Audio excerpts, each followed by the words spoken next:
আল্লাহ রাসূল সাল্লাল্লাহু আলাইহি সাল্লাম কাফেরদেরকে যতটা ভয় না পেতেন, মুসলমানের ভিতরে নামধারী কিছু মুসলমানকে আল্লাহ রাসূল ডবল ভয় পাইতেন, বেশি ভয় পাইতেন।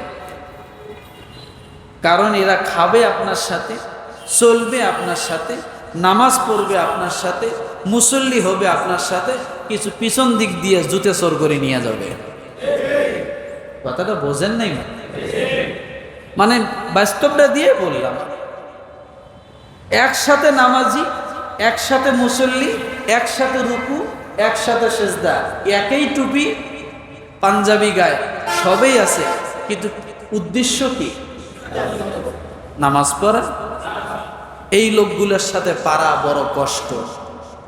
সেদিন আমাকে একজন বলতেছে, হুজুর আমি নামাজে দাঁড়াইছি ঠিক, কিন্তু আমি দেখতেছি ও জুতে নিতেছে, কিন্তু আমি নামাজ ছাইড়ে দিব কেমনে, এই চিন্তায় আর চোরকে ধরতে পারলাম না।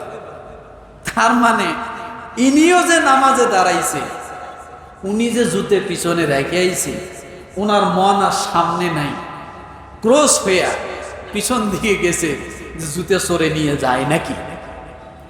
আর আল্লাহর কি কারণ, উনিও এটা মনে করতেছে, চোরও এই সময় কাম বানাইতেছে। এখন ওনার মাথায় এই চিন্তা, নামাজে তো দাঁড়াইছেন, চোর ধরি কেন? আসলে মশলা বোঝে নাই। মশলাটা 5 মিনিট হয় নাই বসছে, মশলা বোঝে নাই। কিছু কিছু সময় অফরজকে ফরজ বানায় নিতে হয়, অফরজকে ফরজ বানায় নিতে হয়। তা না হলে আপনি যে ওই চোরকে ছেড়ে দিয়ে আপনি যে 4 রাকাত নামাজেই পড়লেন, আপনার 1 রাকাত নামাজেও মন ছিল না। ছিল? আফসোস। পরশু দিন জুতে কিনলাম 3600 টাকা দিয়ে, নিয়ে যাইতেছে, এই যে যাইতেছে, কথা ঠিক। সেজদার দিকে নজর থাকার কথা, নজর ডান দিকে আস্তে আস্তে ঘুরতেছে।